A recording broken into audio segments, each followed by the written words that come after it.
Hi there and welcome back to my YouTube channel Electronic Opera. My name is Carl Unander-Scharin. I'm a Swedish operatic tenor. I'm a composer and I'm also a professor of artistic research at the Ensoniq School of Music at Karlstaduniversity. Last week I talked about Finale and about preserving that software in our current digital ecosystem.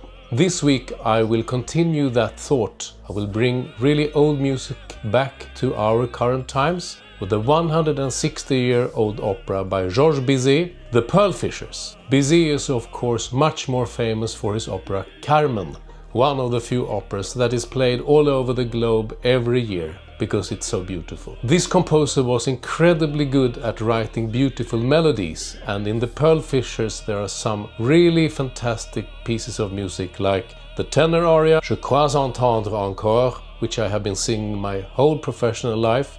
I studied it under Nicolai Gedda, the world-famous singer, taught me a lot about how to sing this kind of tricky music. Also in this opera is the famous tenor and baritone duet called Au fond du temple saint. So I decided to bring both the aria and the duet to my musical world, which I called electronic opera. I recorded the aria and I recorded the duet together with famous Swedish baritone Karl-Magnus Fredriksson. I put music to it using the synthesizers of the day because this was back in 1995. In those days there was a new synthesizer around called the ASR-10.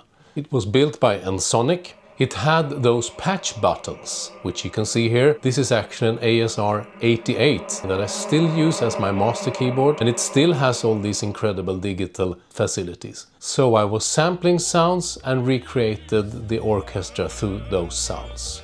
Now, in my electronic version of these two pieces from the Pearlfishers, I didn't want to modernize it. I just wanted to put the beautiful melodies into a contemporary setting. In those days it was impossible to use hard disk recording, something that we do every day nowadays. So you had to use an external tape recorder connected to the computer.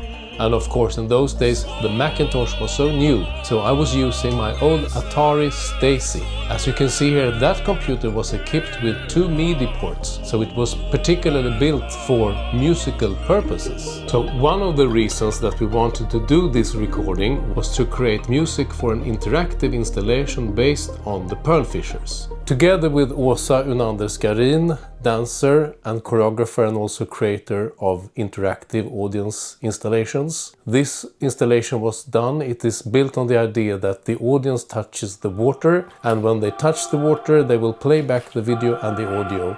You will see here that Åsa is dancing in the video, and you can hear Karl-Magnus Fredriksson and myself sing the duet, but only when the audience is interacting with the water. So if you come back next week you will find a new video here on Electronic Opera. Now next week I will talk about the interactive instrument The Charged Room. Åsa Unander-Scharin will be dancing her choreographies with Erik Westberg's chamber choir, and they will be performing the piece Lamento e più. And the idea behind that piece is that the choir and the dancer interact, and the dancer in her turn is interacting with the instrument The Charged Room, which is built on the idea of a camera in the ceiling which follows her movements and thereby plays back sounds depending on where she is in the room and how she moves. Welcome back next week to Electronic Opera. Ciao!